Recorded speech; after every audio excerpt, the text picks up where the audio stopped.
奇門遁甲排盤係一共8部，前2集已經排咗5部，今集排第6部，排八神。八神係分開地八神同天八神㗎。陽局就係順時鐘排，陰局就係逆時鐘排。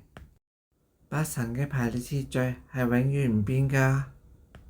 八神就係直符騰蛇、太陰六合、白虎玄武、九地九天。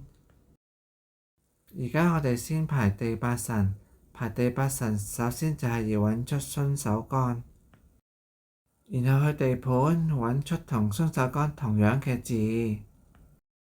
本嚟嘅손手干係個庚字，咁而家就去地盤揾個庚字啦。地盤嘅庚字係喺邊一個宮位啊？就係喺洛書9號嘅宮位嗰度啦。咁就將第一位神直符排喺9號個宮位度，要排喺左下角度，因為每一個宮位係有2位同名嘅神㗎。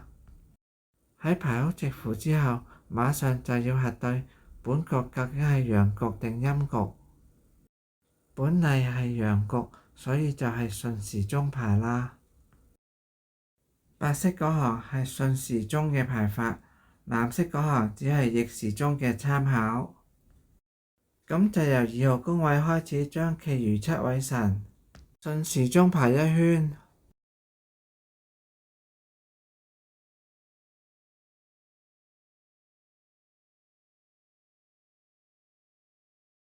地八神排完啦，點解有啲神係紅色嘅？因為佢哋係吉神咯。而家排天八神，排天八神同排地八神係一樣嘅。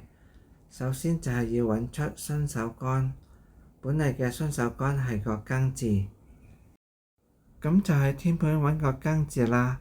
個庚字就係喺洛書2號嘅宮位度。同樣，本局係陽局，白色嗰行係順時鐘嘅排法，而藍色嗰行只係逆時鐘嘅參考。而家就開始排天八神啦，由2號宮位開始。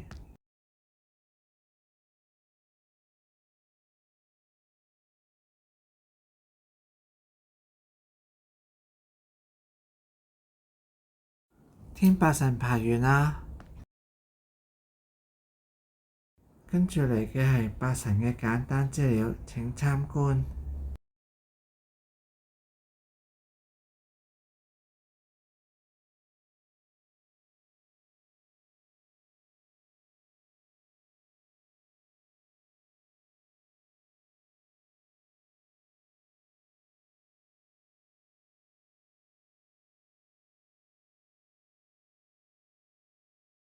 今集講完啦，謝謝你的收看，拜拜。